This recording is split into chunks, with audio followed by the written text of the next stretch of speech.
Hey YouTube, got another monitor we're going to try and repair today. This is a Dell 1707 FPVT, and this particular one, you plug it in and it's completely dead. Nothing will come on the screen, the light's dead. One thing I did notice, probably won't show up on the camera or come up on the camera, but there is a squealing noise coming from inside the circuits there. So we'll open it up, we'll see what's going on. Well, it took a lot of prying, but I finally got the case apart.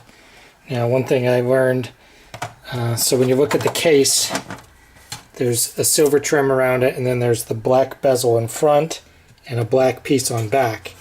And the piece on back, it snaps very easily. The snaps come apart except for in the corners.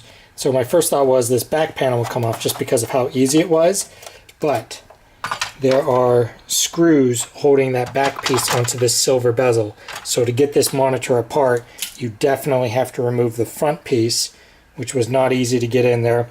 On the underside of the monitor, if you look at the bottom edge of the monitor, on the left and the right side, there was a tiny little slot where you can get a screwdriver in, and that's supposed to be the pry point to start opening it up.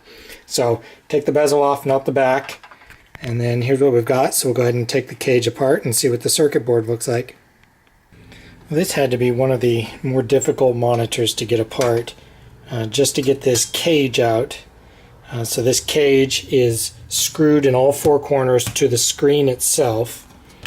Once you get those screws out, you can't lift it out because on either side you've got the wires plus the LVDS connector, which is down here, and those are all on the underside of the cage. And these connectors, the way they fit through a hole, so right here are two holes where they fit through, and they were basically designed to be pushed through once but never removed, because there's no room to get in there and pull them out without breaking them, at least. But I was very determined. I got them out without breaking them. Then you can get the cage out, and of course all the circuit boards are upside down screwed in here. And so you take all the screws out, and then you discover that there are screws from the other side holding some of the heat sinks onto the metal frame itself. And of course there's also the screws holding the DVI and VGA connector on here. So you get all of those undone. Oh, and you also got to take out the USB hub, which was underneath this shield on the side. So you get it all apart, and you can take the two circuit boards out. And here's what we've got. So you got the video board and then the power board, and definitely found the problem here. So these three capacitors right there are all bulging on top, and they're cheap Capzon brand. So I have no doubt that's the problem, or it's at least a problem. But honestly, I don't know if I'm even going to hassle with putting in new capacitors and see if this fixes it. I mean, it's just a 17-inch monitor. It's probably a decade old or more. I don't need it.